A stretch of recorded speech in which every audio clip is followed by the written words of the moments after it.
gostaria de saudar a você, professor, professora da Escola Bíblica Dominical, com a paz do Senhor Jesus. Estamos juntos para esta continuação da série de lições sobre corpo, alma e espírito das nossas lições bíblicas da CPAD. Lição de número 6 é intitulado A Consciência, o Tribunal Interior. E neste vídeo aqui nós vamos fazer a lição comentada, ou seja, eu vou estar seguindo na nossa revista, não é, o comentário, talvez não lendo tudo que está aqui, ou em verdade vamos ler muito pouca coisa.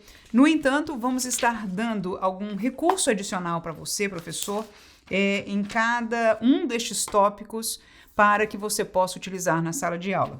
Algum tempo atrás nós fizemos uma classe chamada Classe Simplificada, e muitos irmãos até hoje estão com um pouco de saudade, porque nós tentávamos pegar algum tema que estava sendo estudado, na época realmente o tema era muito difícil, e fazê-lo mais simplificado para os alunos que podiam não compreender, não é, a explicação que estava proposta para nós na lição. Então nós entendemos fazer a classe comentada porque muitos dos irmãos têm o costume, né, e não estão ainda prontos para usar o outro estilo que nós propomos aqui neste canal.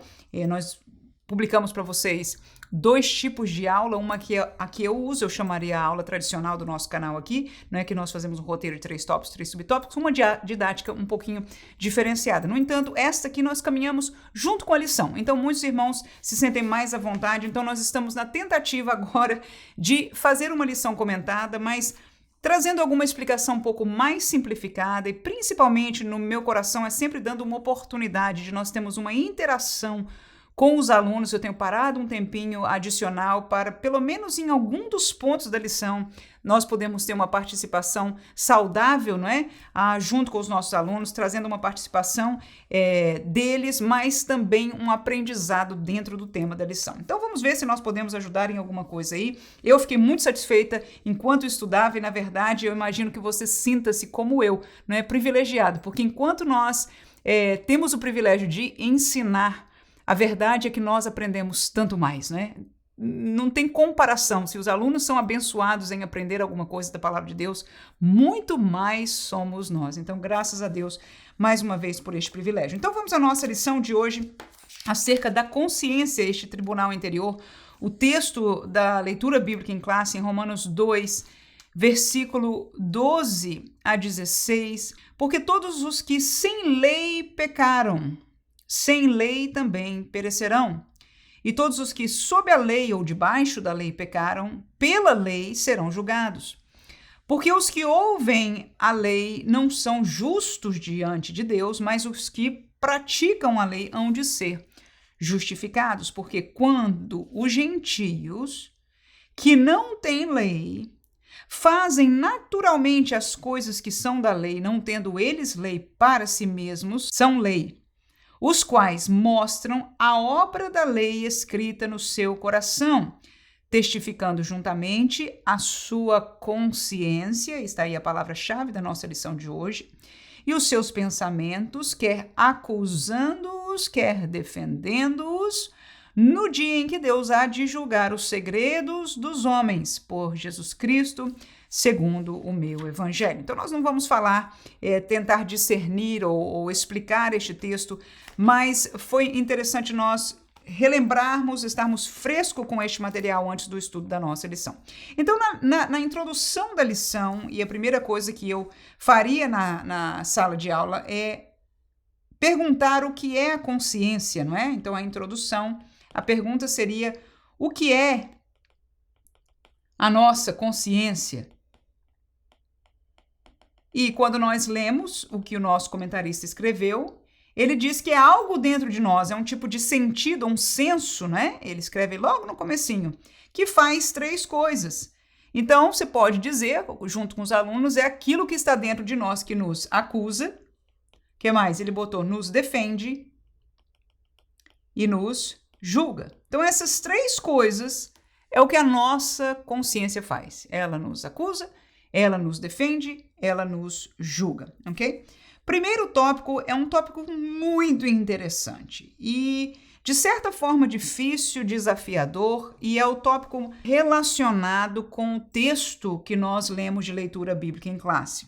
E de tudo que eu leio aqui, para fazer a coisa mais simples para nós e para o ensino, Eu acho que o foco deste tópico está no entendimento do que é a lei moral, ou o que ele chamou da lei da natureza, ok?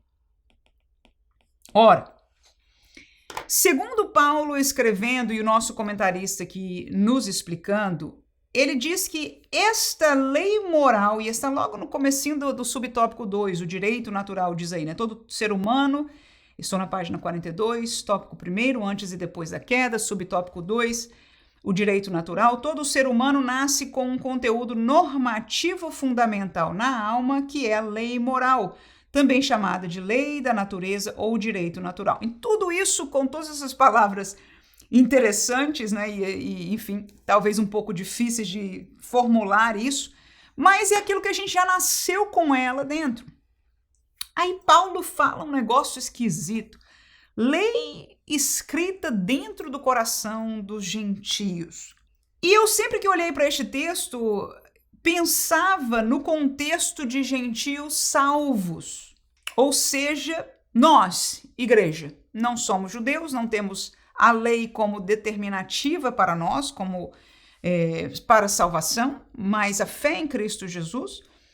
Então, eu lia este texto e observava assim. No entanto, eu me desafiei neste dia para entender, ou pelo menos tentar aplicar ao mundo gentílico, que não vai ser julgado pela lei, e você vai ver o auxílio bibliológico aí na página 43, que o comentarista escolheu para colocar aí, falando bem claramente acerca do julgamento daqueles que nunca ouviram o evangelho de Cristo Jesus. Este é um caso muito interessante para nós como crentes, porque nós sempre defendemos que a pessoa ela vai ouvir do evangelho e então ela pode decidir se aceita ou não, e ao rejeitar o caminho de salvação, então ela é condenada. Ela não foi condenada necessariamente pelos seus pecados, mas por rejeitar a salvação. E isto é um pouco perigoso. E a gente, estudando um assunto como esse, também nos esclarecemos mais sobremaneira sobre o caso daqueles que nunca ouviram do evangelho. Nunca ouviram do nome de Jesus, do que Jesus fez e, portanto, supostamente não teriam como ser julgados e condenados por esta mesma lei ou desta mesma forma, no sentido deles não terem abraçado ou aceitado a graça. Então, sem fazer guerra para um lado ou para o outro, neste assunto, nós vamos explicar aquilo que Paulo diz e o comentarista, junto com este auxílio bibliológico aí, não é? Nos querem ensinar. E para meu entendimento, eu comecei a pensar qual é a lei ou os pontos fundamentais da lei. E aí eu gostaria de refletir isso com a turma e perguntar, será que os gentios, aqueles que não têm Deus, são julgados na sua consciência sobre coisas básicas como, vou colocar o primeiro, mentira. E vou até adicionar à mentira o engano. Aí você pode dar a oportunidade de alguém dar exemplo prático. Irmãos, onde que as pessoas mentem? Aí diz, o mercador lá mente falando que o preço é esse, mas na verdade não é aquele. Pronto. É uma mentira, é um engano. Você acha que a consciência dele acusa? Talvez pelo muito fazer ele se acostumou e ele dá uma desculpa, a gente vai falar das desculpas mais na frente. Mas você acha que no fundo ele não sabe que está mentindo e que mentira, não estou falando de Deus, conhecimento de Deus, é uma coisa errada? Mesmo que a pessoa seja ateu, não reconheça a Deus, não entende que mentir para alguém, seu irmão, seu chefe, alguém que seja, que a mentira é um pecado? Ou seja, talvez ele não chame de pecado, mas que é errado, ou seja, a sua consciência o condena. Quando nós entendermos que isso acontece fora do entendimento de Deus, nós estamos começando a entender o que significa estas palavras de Paulo e este entendimento aqui, porque Deus está dizendo para nós, por boca de Paulo, pela letra de Paulo, que as pessoas serão julgadas no dia do juízo de Deus. Deus trará este julgamento e esclarecerá as coisas oposição ou para comprovação é a própria consciência deles, uma vez que eles desconhecem a Deus e a lei de Deus. Então, aquele que não conhece a lei de Deus será julgado por aquilo que nós chamamos aqui, neste entendimento bíblico, da lei da consciência. Mas como funciona isso na prática? É isso que eu quero que nós conheçamos, reconheçamos e ajudemos aos irmãos também a ver isso na prática. E foi para mim muito interessante, daqui a pouco eu chego aí no que se tornou mais interessante para mim. Eu comecei a pensar, ok, mentira e engano todo mundo sabe e se sente mal pelo que fez, ou seja, sabe que é, se não um pecado, mas pelo menos uma coisa muito errada. Ainda que nós, como seres humanos, independente de crentes, quero crer que nós já não vivamos uma vida de mentira e engano, mas como seres humanos em geral, principalmente antes de estarmos no reino de Deus, né, os gentios, vamos colocar de maneira geral, praticam a mentira ou o engano sempre. Então, serão julgados por isso. Vamos ver um outro ponto que é muito forte para a lei. Não está nos 10 mandamentos, eu já estou dando uma dica daqui a pouco onde eu vou chegar, mas quem lê a Bíblia sabe que esse assunto de justiça e injustiça para Deus é uma coisa seríssima. Deus não aceita, Deus tem nojo, porque é contra a natureza dele a injustiça. Então, aí a pergunta vem, será que a injustiça não é sempre ou muito praticada entre nós, gentios? Até, na realidade, Israel foi um dos pontos que os profetas, Deus falou pelos profetas várias vezes, ele diz, olha, ensinei a vocês acerca do caminho da justiça, vocês têm praticado injustiça contra os vossos próprios irmãos, ou seja, entre o povo de Israel. Né? Então Deus não aceita a injustiça, mas e quem conhece ou não conhece a Deus, nem a lei de Deus, mas pratica injustiça? Cobra um valor injusto, promete uma coisa e não cumpre. O que mais? As pessoas podem te dar exemplo.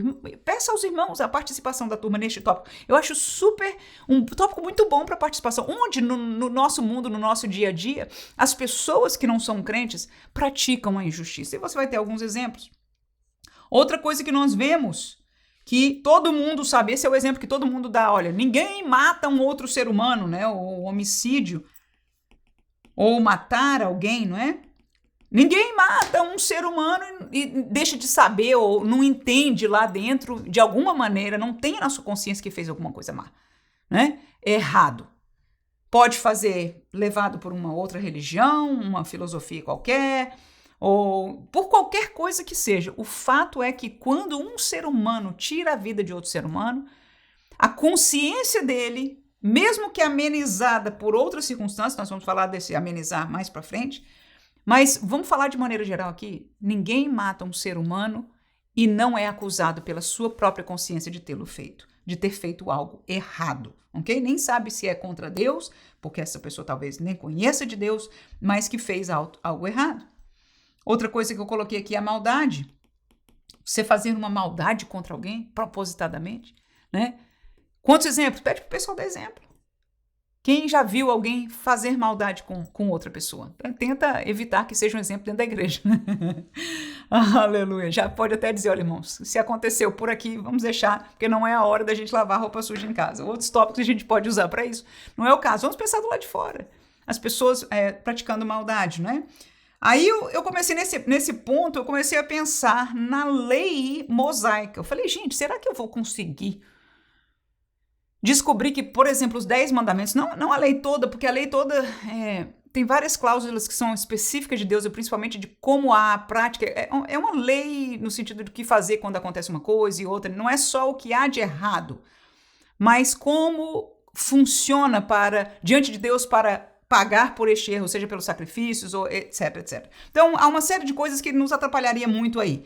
Mas os 10 mandamentos são um bom resumo, né? Talvez o melhor resumo da lei moral de Deus, com exceção de um tópico, aí a gente fala dele daqui a pouco. Mas aí eu tentei e falei, será que as outras coisas do 10 mandamentos, o que eu falei até agora? Eu falei, olha, do mentir, do engano, não tá, a injustiça, né? Mas o matar tá. Aí eu falei, o que mais que tem lá? Eu lembrei, fui lá, né, também. Furtar, roubar. Alguém conhece algum exemplo de alguém no mundo roubando? Com certeza, o tempo todo. Outra coisa, falar, mas se sente mal, será que a pessoa que rouba sabe, pela sua consciência, essa é a pergunta, que está fazendo algo errado? Todo mundo sabe. Ele pode dar desculpa e dizer, mas eu estou passando fome, eu tenho isso aqui, ou eu sempre fiz isso, o que quer que seja. Pode dizer, olha, é uma pessoa doente, né, tem uma enfermidade psicológica que diz que a pessoa rouba e etc. Enfim, você pode dar desculpa que for, verdadeira ou não, mas todo mundo sabe que furtar é uma coisa errada, sua consciência o acusa. Uma interessante é falar o nome de Deus com leviandade. E eu vou escrever aqui a palavra. Eu talvez não tenha uma palavra melhor, você ache, me ajude aí no português com uma palavra melhor, mas eu vou escrever brincadeira e a palavra de pejorativo. Pejorativo.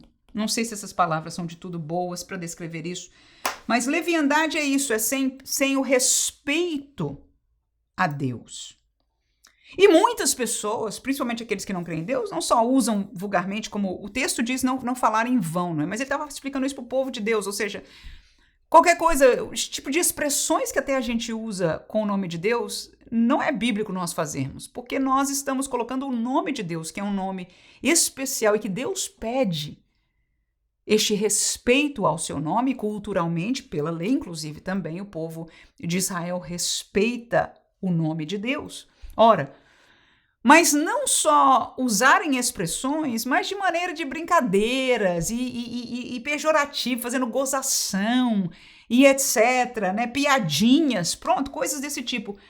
E a pessoa na hora ri, mas eu me pergunto, será que a consciência da pessoa não acusa de ter desfeito do nome de Deus, mesmo que ele não acredite 100% desse Deus dessa maneira? Olha, eu acho que talvez sim, viu? Mas enfim, se alguém tiver algum sentimento em relação a isso, para isso seria um bom exemplo alguém que se converteu já adulto. Porque a pessoa pode testificar do que viveu. Pronto, essa é uma boa oportunidade. Eu não tenho isso, porque eu nunca falei levianamente do nome de Deus, porque eu nasci no contexto da igreja já, não é? Minha mãe foi a pessoa que se converteu na linhagem da família dela, ao evangelho, e então a partir dela eu já fui criada dentro do contexto da igreja, então isso não aconteceu comigo. Mas se você tem alunos que vieram né, de fora, na idade adulta, se converteram, então talvez eles possam dizer o que eles sentiam em relação a isso. Outros do 10 mandamentos, né, o adulterar. Quem não sabe que adulterar é pecado, ou se você não quer entender ou não consegue entender porque não conhece da Bíblia, nem de lei de Deus, nem de nada, que é errado, né? Em algum lugar você vai saber que tomar a mulher do vizinho ou o marido da vizinha não é certo. E você vai se sentir condenado na sua consciência humana. Não se está falando de nada espiritual aqui, para o entendimento do que significa lei moral, a lei da natureza. Esta consciência, nós estamos falando de uma capacitação dada por Deus, um senso, né, como dizia ali na introdução, o pastor usou a palavra senso, que é dado a todo ser humano, ok? Então, quem adultera, mesmo que não conheça a Deus ou a lei de Deus, a sua consciência seguramente o acusa. Aí, o que mais que eu vi lá nos 10 mandamentos? O falso testemunho. Quem não se sente com a consciência pesada, até a princípio da lei humana, não é? Quando você vai testemunhar numa corte, você jura falar a verdade, somente a verdade, nada além da verdade. Então, se você, jurando falar a verdade, mentir, será que a sua consciência não vai acusar? Com certeza. Você pode escolher mentir por qualquer razão, e aí vem a história das desculpas, né? Que a gente vai falar dela mais pra frente. Mas quando você testemunha falsamente de alguém que você não gosta, e a pessoa, Jesus viveu isso, né? Mas enfim, a gente vive no dia a dia também. Você não gosta da pessoa, ou tem alguma coisa contra, ou ela fez contra você, numa oportunidade você diz, não, foi ela que fez, quando na verdade não foi. Ou a intenção dela era essa, quando na verdade você nem sabe a intenção da pessoa. Então, este falso testemunho é praticado no mundo, né?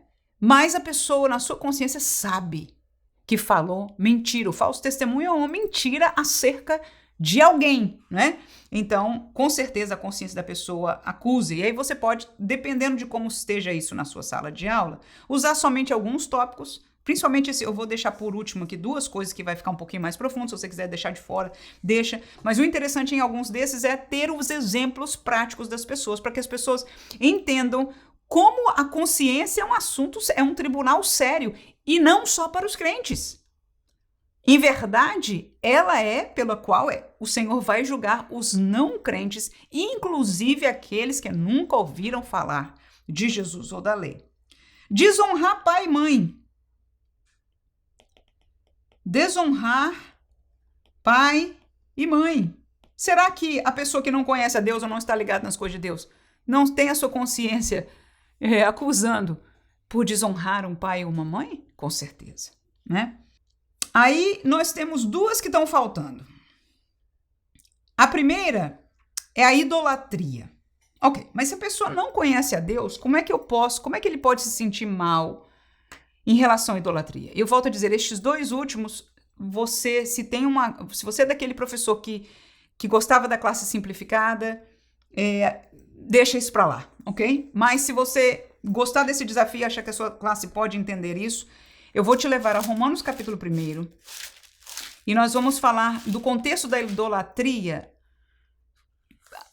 olhando para as pessoas do mundo, né, que não conhecem a Deus, ou seja, que não aceitam a Deus. Vamos dizer os ateus aí para ficar mais fácil. Romanos capítulo 1, versículo 20 e 21, diz o seguinte: porque as suas coisas invisíveis, as coisas invisíveis de Deus, é o contexto do anterior, desde a criação do mundo, tanto o seu eterno poder como a sua divindade se entendem e claramente se veem pelas coisas que estão criadas, para que eles quem? Aqueles que são injustos, que não querem saber de Deus, ok?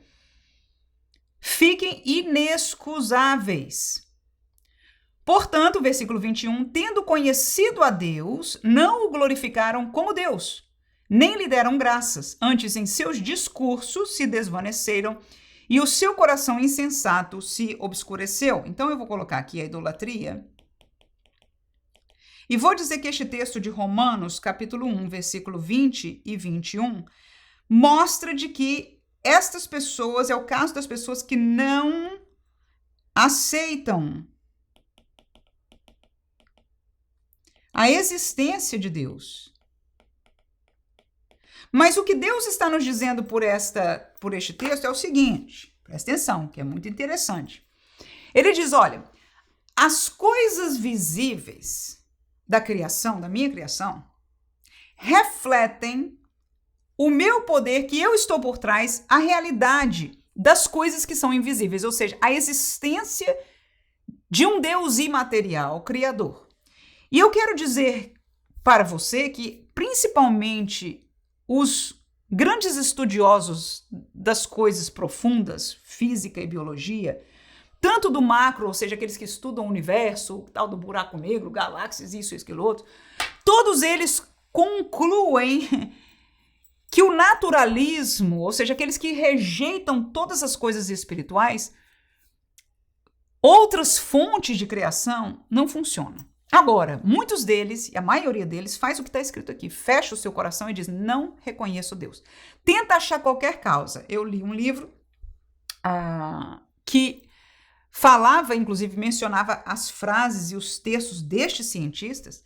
Alguns até chegam a dizer que foi criado por um extraterrestre, gente de outro planeta, inteligência de outro planeta, para não reconhecer a inteligência maior, que alguns não chamam de Deus, mas a Deus, a existência de um Deus criador por todas as coisas. Então, é uma loucura, mas existem pessoas que fecham seu coração para não aceitar a Deus.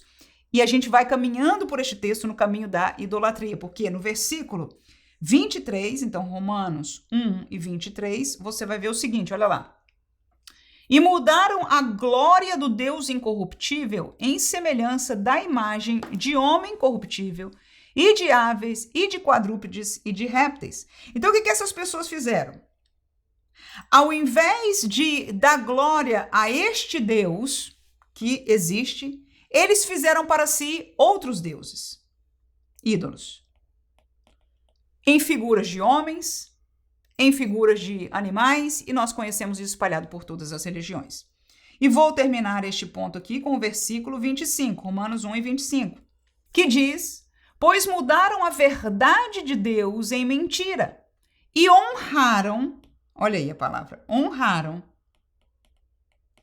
e serviram mais a criatura, e serviram, muito importante essas duas palavras, a criatura e não ao Criador. Mais a criatura, botaram a criatura em cima do Criador. E é isso o fundamento da idolatria. O que é um ídolo para nós? Tudo que está acima de Deus na nossa vida. Não é assim que a gente fala no coloquial como crentes? Exatamente. Então, estas pessoas não só desprezaram a Deus, diz eu não aceito que existem, mas colocaram os nossos cientistas são os sábios, a ciência, o homem, ok? Então colocaram a criatura acima de Deus e honraram e serviram em todos os sentidos, ok? A criatura, ao homem, no lugar ou acima de Deus. Então, quando nós lemos tudo aqui que nós escrevemos, isso se caracteriza claramente, biblicamente, como idolatria.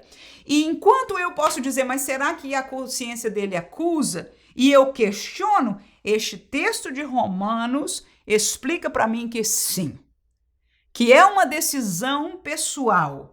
Eles sabem, veem, entendem, por causa da criação, que há um Deus. No entanto, rejeitam a ele como Deus e fazem de si mesmos, dos homens ou de outro tipo de ídolos para eles. Então, classicamente, a idolatria cai nisso aqui. Portanto, os 10 mandamentos, em verdade, os 9 mandamentos, são parte da lei moral escrita no coração dos gentios. Amém? Eu sei que agora esse assunto aí ficou um pouco pesado, complicado e até eu achei bem interessante essa conclusão.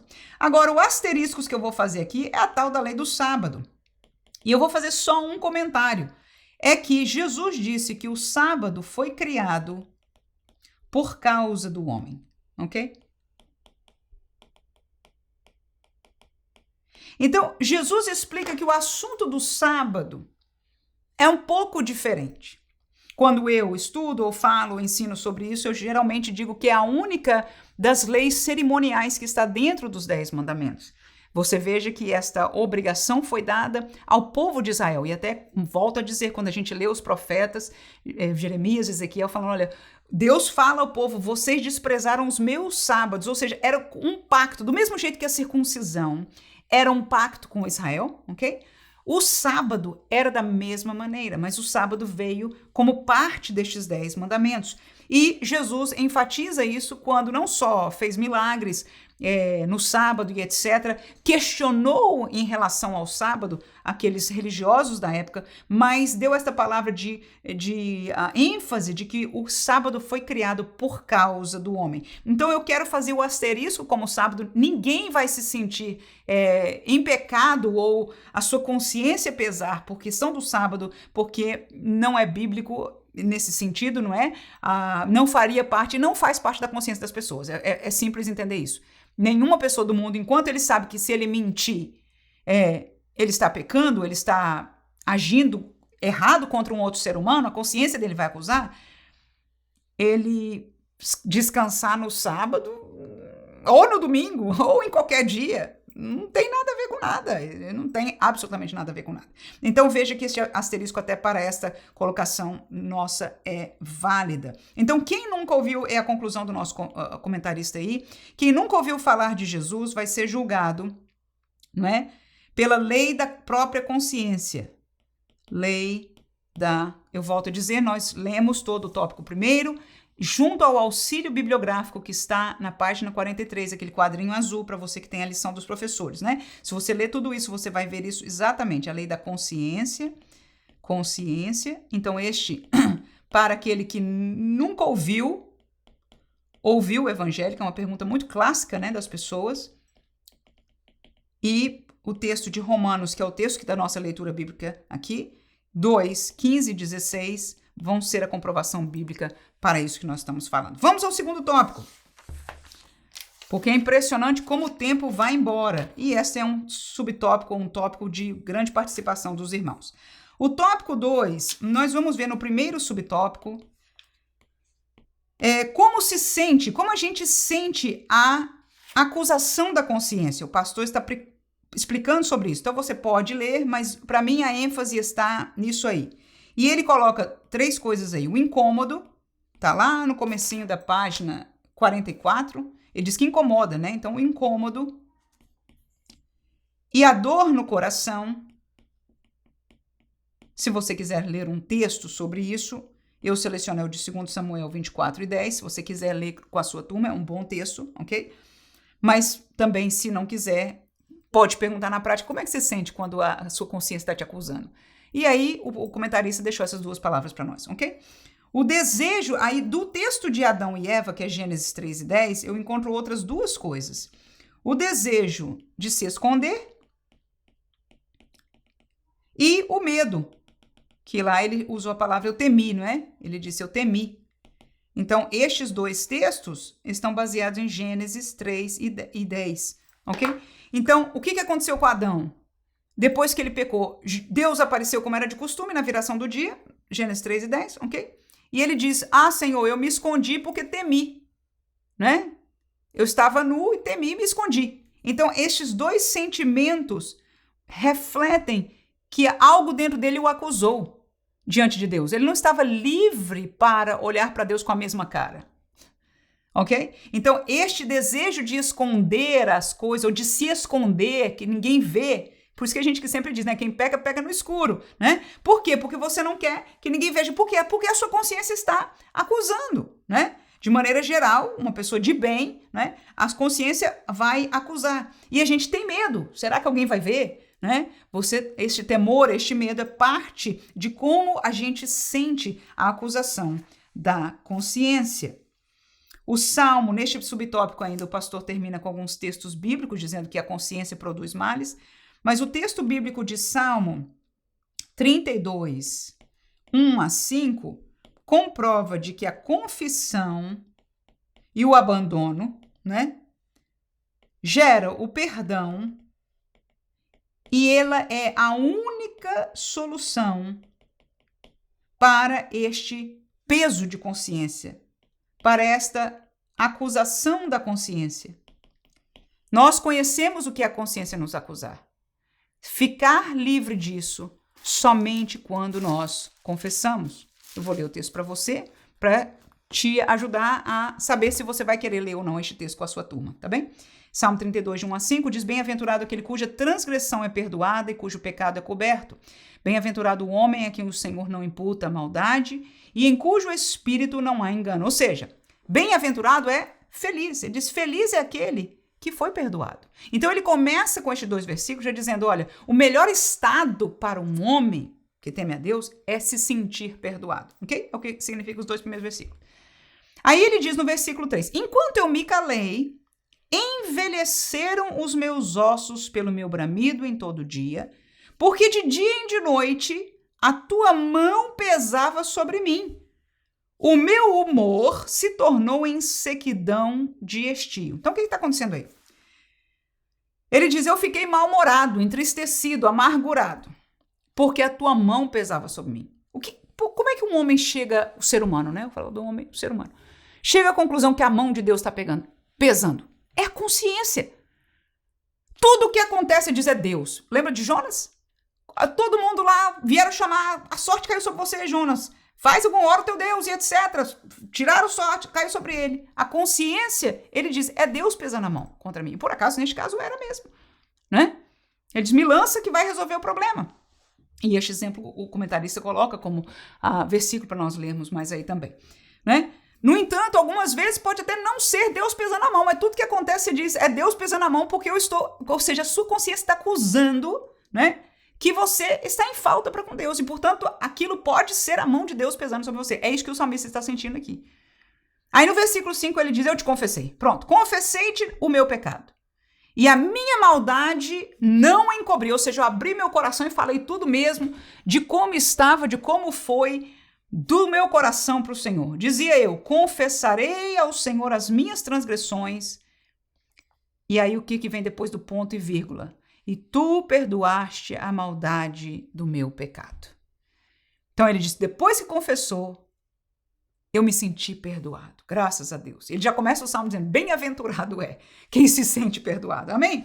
Então este é o contexto aí do estudo que nós falamos de como sente, né, a acusação, a defesa da nossa consciência. Como é que a gente sente isso? E tá aí, o incômodo, dor no coração, desejo de se esconder, medo, e este texto mostra que a confissão a Deus é a única solução para ficar livre disso, porque gera o perdão.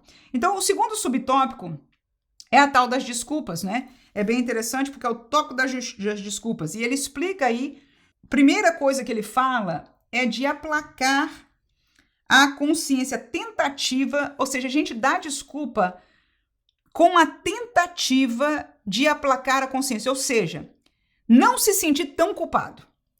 O exemplo que o pastor coloca de primeiro aqui é o exemplo de Adão.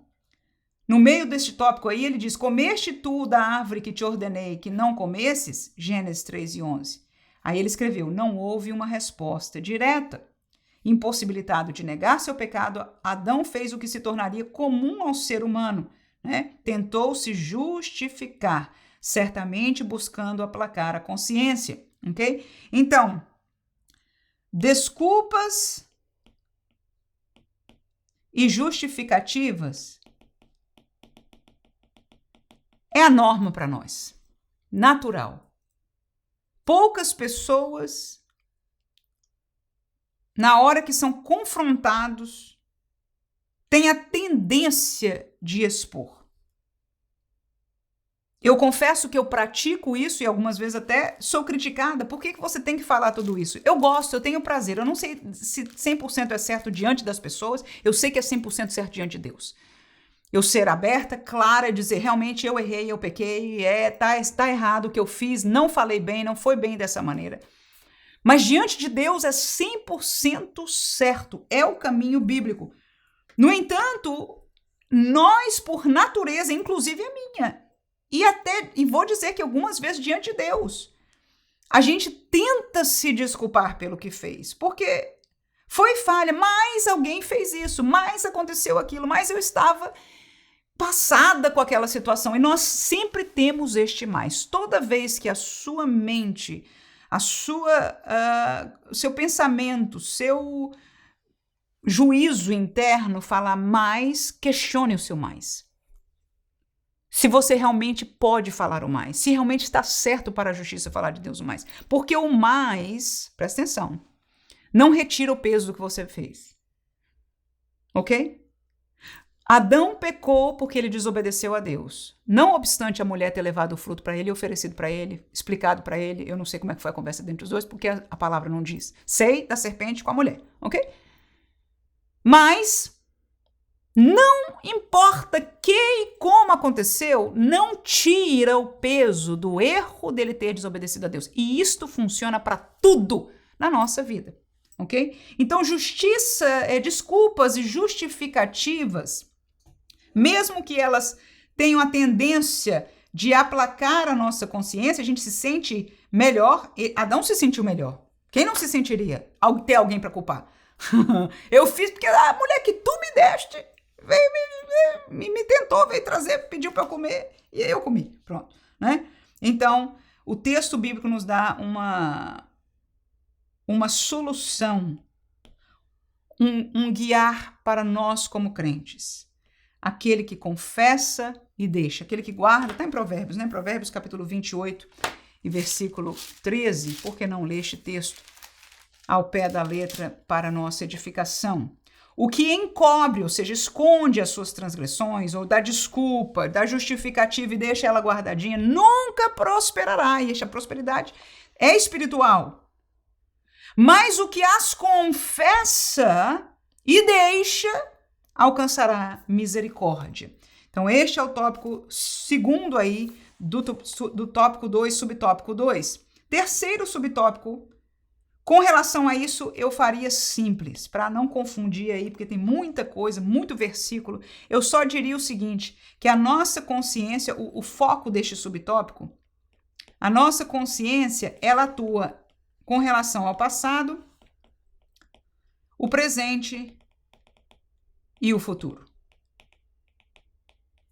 Aí você pode até perguntar, quem de nós, quando do passado é muito interessante quando a gente aceita Jesus.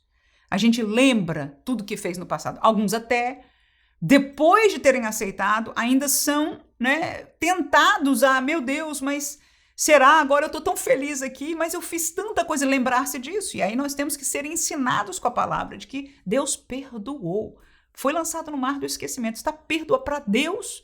O maior milagre que pode existir, que não é nem possível na mente humana. Deus diz que se esquece, foi apagado da memória dele o nosso pecado, que foi perdoado por ele, né? Então, mas a nossa consciência pode nos acusar do passado e, em verdade, o faz. E como crentes é até importante se realmente nós não deixamos ainda o pecado. É dizer, mas ontem você fez, mas desde o ano passado tem sido, ou você feriu aquela pessoa naquela vez e aquilo vai atrás de você. Por quê? Porque hoje essa consciência, no pacto que nós estamos, o Espírito Santo trabalha com ela, ensinando-nos, mostrando pela palavra que estava errado e trabalha junto à nossa consciência, o Espírito de Deus para isso, ok? Então, ela trabalha tanto ao passado como ao presente, como até para o futuro. Então, é somente para... Eu acho que seria o simples para falar sobre isso aí. Vamos ao terceiro tópico da nossa lição, um assunto bem interessante aí. Duas coisas são interessantes aqui. A nível de resumo, nós vamos escrever o seguinte: para os incrédulos, eles têm para o juízo deles, a lei moral ou a lei natural. E nós sabemos que a consciência é que dá para eles esta lei, o contexto dessa lei, ok? Mas para os crentes, a nossa lei é a lei de Deus. Não é a lei do Antigo Testamento, mas é a lei de Deus, a palavra de Deus, ok? É a palavra de Deus. Ela é lei para nós. Ela é regra para as nossas vidas, ok? Aí o comentarista coloca... Ele diz o seguinte, a Bíblia, vamos lá, tópico 3, página 45, a consciência é falível. Subtópico 1, defeitos da consciência. A Bíblia menciona consciências defeituosas, cauterizada, insensível ao pecado, fraca, legalista e contaminada ou corrompida. Eu vou falar isso daqui a pouco, eu vou reverter a ordem aqui, porque eu achei interessante começar com a segunda frase. Para a consciência funcionar bem,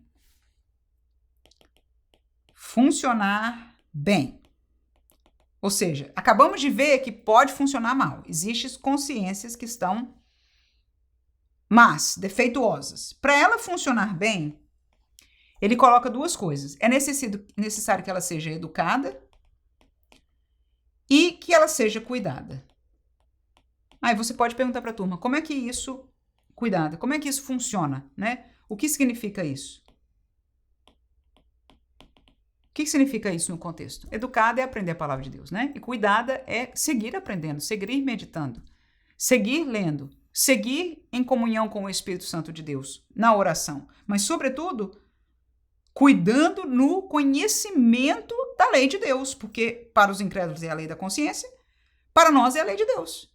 Então, para a nossa consciência funcionar bem, para ela saber julgar corretamente, se ela nos julga, para ela saber julgar-nos corretamente, ela deve ser baseada na lei de Deus. Também tudo está escrito aqui, né? No nosso comentário, ok? Mas para funcionar bem essas duas coisas. Aí agora eu vou falar sobre as consciências que são defeituosas. Consciências defeituosas.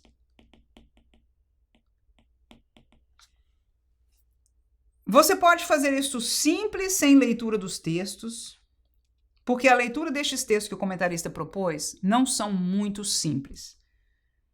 Mas eu acho que são importantes. E você, como professor, pode conseguir escolher um versículo somente e simplificar para a explicação. Mas vamos colocar, pelo menos eu acho importante as pessoas saberem que a consciência pode ser defeituosa nestes 3 pontos. Primeira coisa é quando ela é cauterizada, e esta palavra cauterizada é semelhante a endurecida, ok? Endurecida. E eu selecionei dois textos para isso aí. 1 Timóteo 4, 2 e Provérbios 29 e 1. 1 Timóteo, Provérbios 29 e 1, que eu já estou aberto nele aqui, diz assim: o homem que muitas vezes repreendido, endurece a cerviz, a índole dele, o coração, será quebrantado de repente sem que haja cura. Então existe essa coisa de você cauterizar, endurecer o seu coração, a sua consciência. Este homem aqui, que o autor aos Provérbios está escrevendo, ele está sendo repreendido. Ele pode estar sendo repreendido pela sua consciência, que conhece a palavra de Deus, ou pela sua consciência da lei natural. Ou Deus, pelo seu Espírito, pode estar nos repreendendo pela palavra de Deus, ok? Quando nós somos repreendidos, e endurecemos o coração, não nos quebrantamos, não nos arrependemos, aí diz, olha, vai chegar um dia que ele vai ser quebrantado sem que haja cura, ok? É um processo mau, é um processo defeituoso para uma consciência.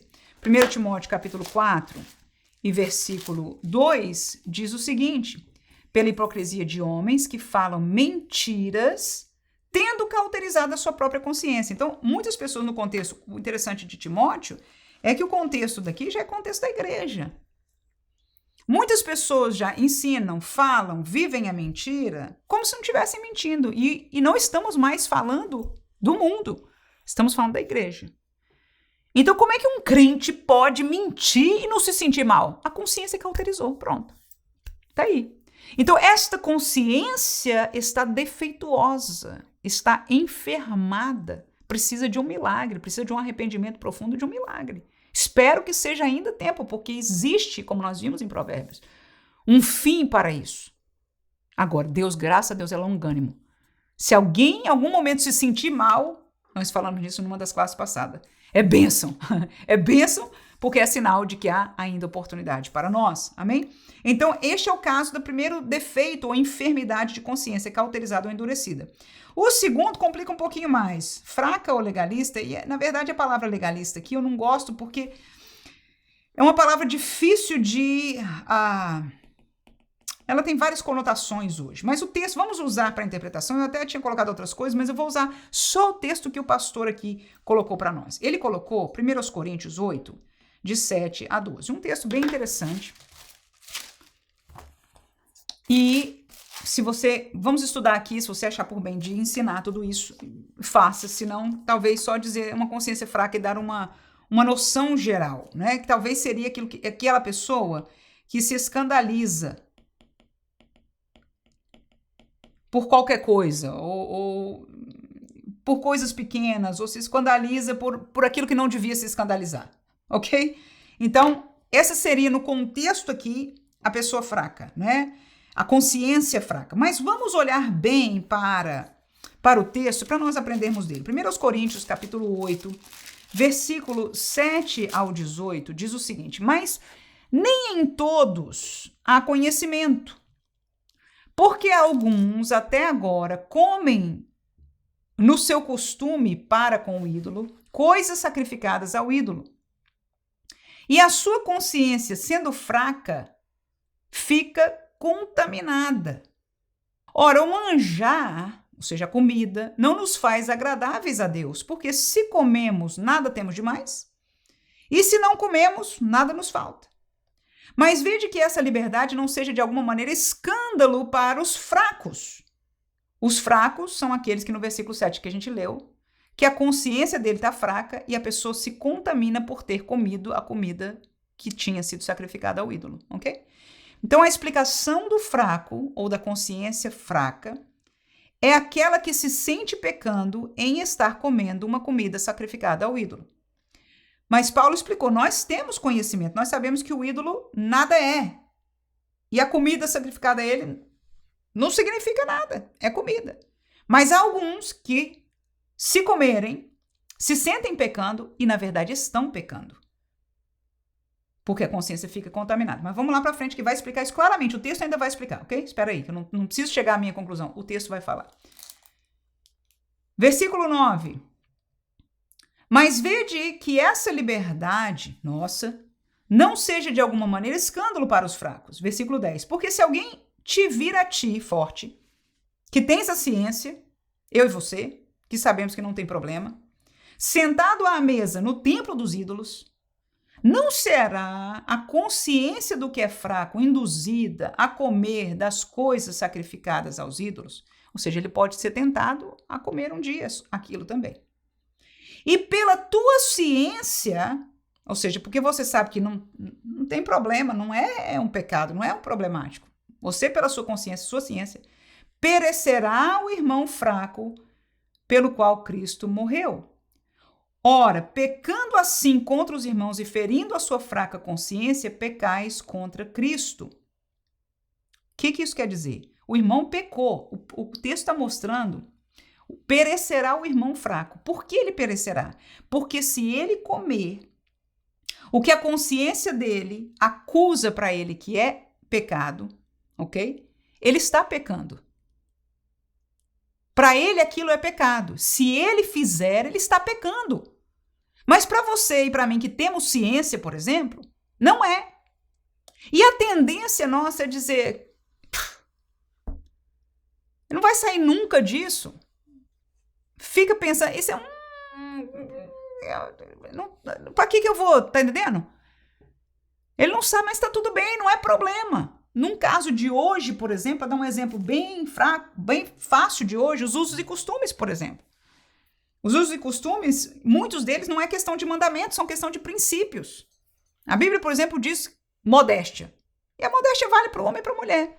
Então significa que para alguns irmãos, por exemplo, alguém ir com vestido de gala, com alguma coisa, né, com toda falta de modéstia, está pecando. Você vai condenar, está pecando, e se você fizer, talvez esteja pecando.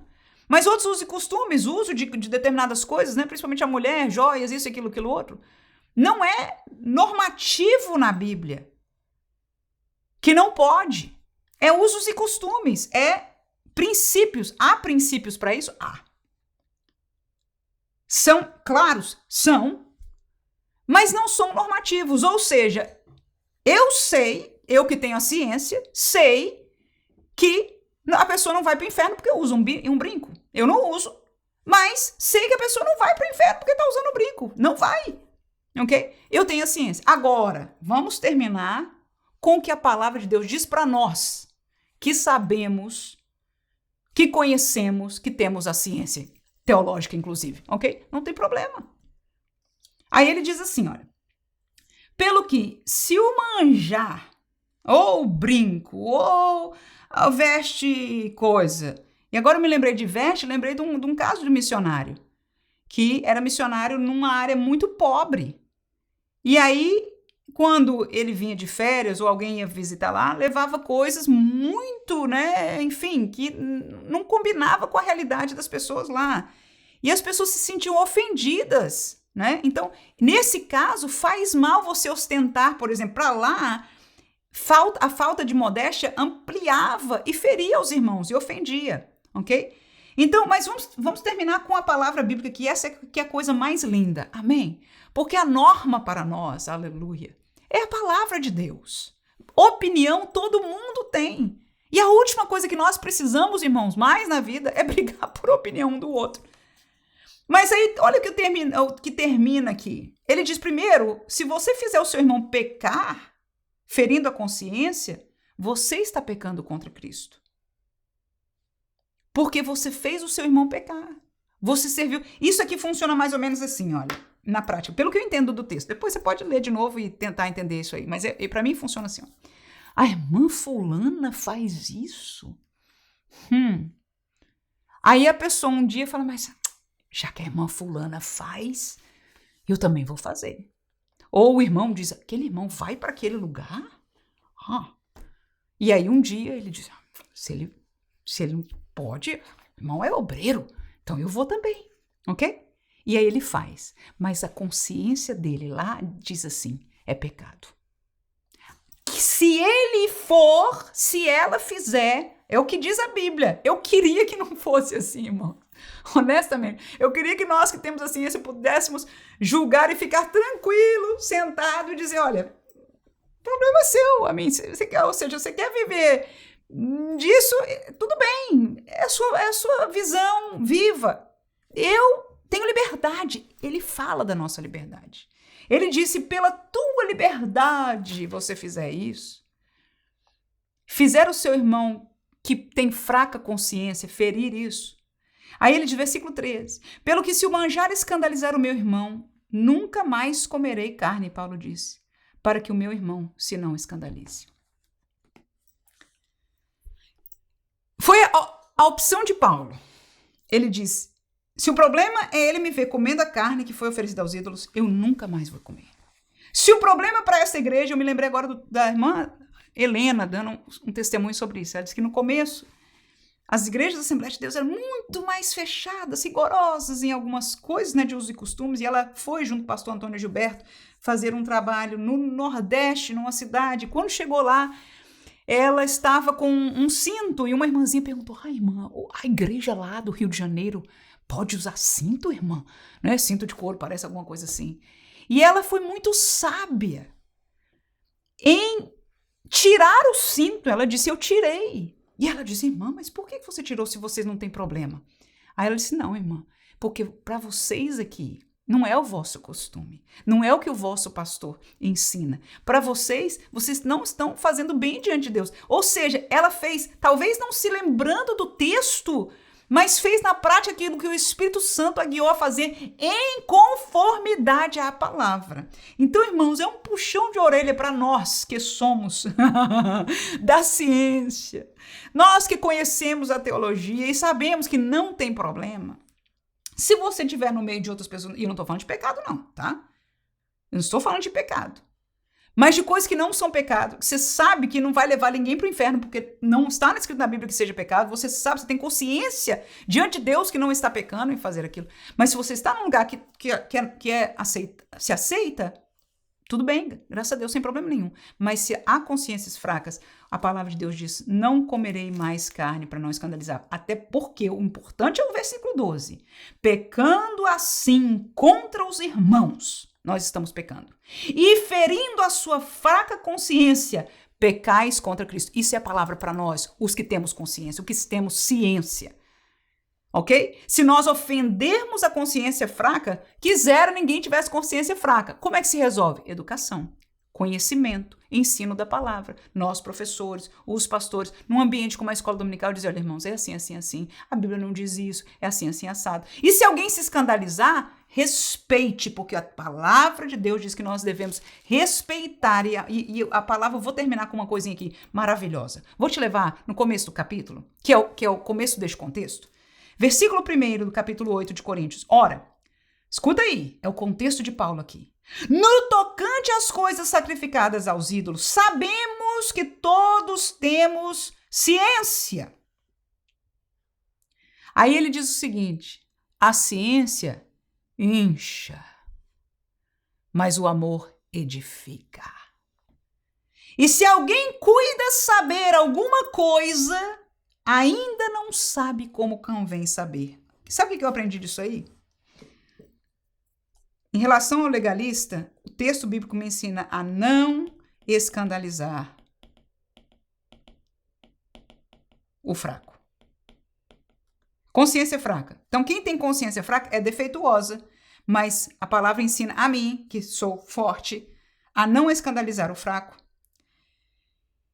E no texto de 1 Coríntios 8, 1 e 2, eu aprendi duas coisas, duas palavras aí. Amor e humildade. Enquanto a minha ciência me incha, o amor edifica. E quando Paulo chegou a essa conclusão que a gente leu no 13 aqui, 1 Coríntios 8 e 13, que ele diz, a minha decisão, não só ele disse, olha, tá pecando quem fizer, mas ele diz, pelo que se o manjar escandalizar meu irmão, nunca mais comerei carne. Pronto.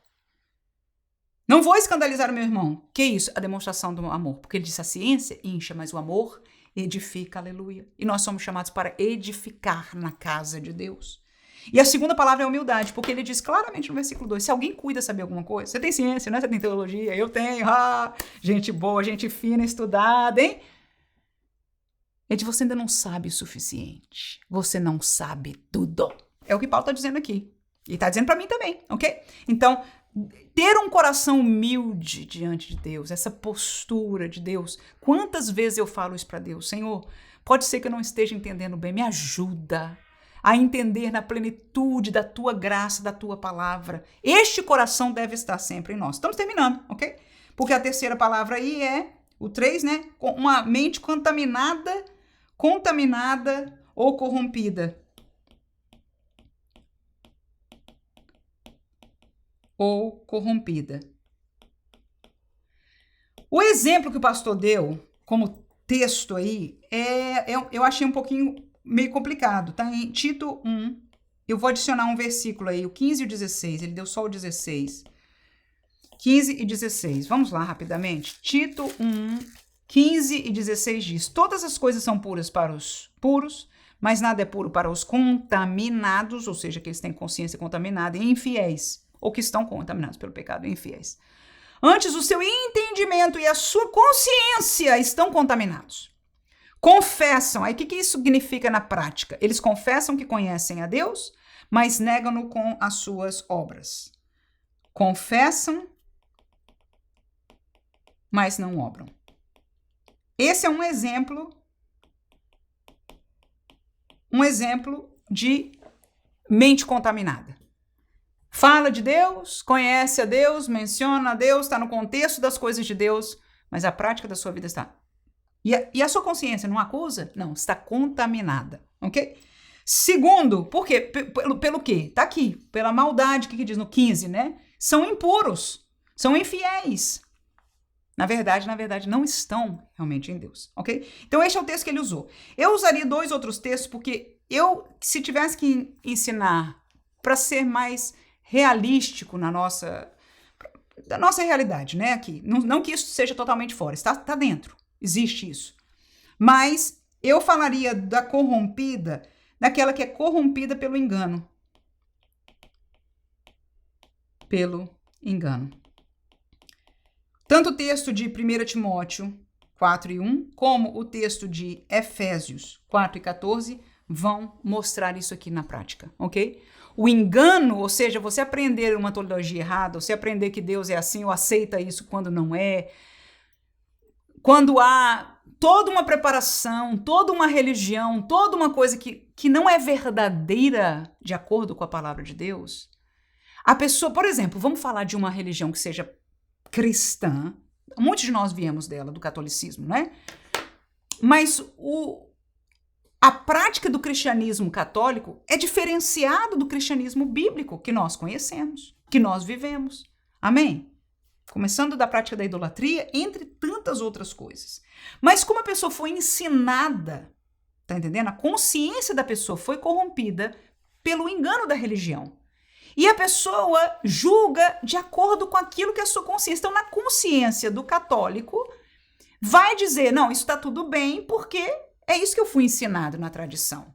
O padre falou sobre isso no sermão passado. Amém? Então, quando há uma corrupção, um engano na informação que vai fazer a consciência julgar, a consciência pode julgar erroneamente. Nós estamos falando aqui de consciências defeituosas. Por quê? Por causa do engano. Terminamos, a última coisa a dizer aí é o que o pastor termina aqui no subtópico 2, falando de Deus como o supremo juiz, ou seja, só Deus é quem pode julgar. E o texto que ele colocou aqui, muito próprio, 1 Coríntios 4 e 4, que está escrito aqui, né? Porque em nada me sinto culpado, diz Paulo, mas nem por isso me considero justificado, pois quem me julga é o Senhor. No fim do dia, não somos nós quem temos, nem vamos julgar a ninguém.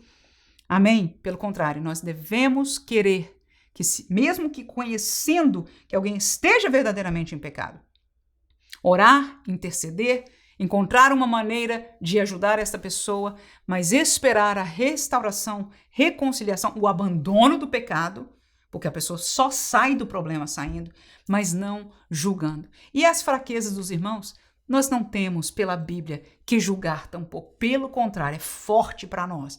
Mas, em verdade, nós temos que ser pacientes e até não fazer aquilo que nós poderíamos fazer por questão da consciência, como temos aprendido. Ou seja, no fim do dia, nós temos que entender que não só nós, e para nós é muito fácil dizer isso, ninguém pode me julgar, né? Somente Deus. Mas Deus deu a nós uma consciência. Uma consciência que, quando estávamos fora de Deus, julgava pela nossa consciência, somente pela lei moral ou pela lei da natureza, e hoje nós somos julgados pela palavra de Deus. Que Deus abençoe você, professor, nessa aula. Eu espero que seja de bênção em nome de Jesus. Amém.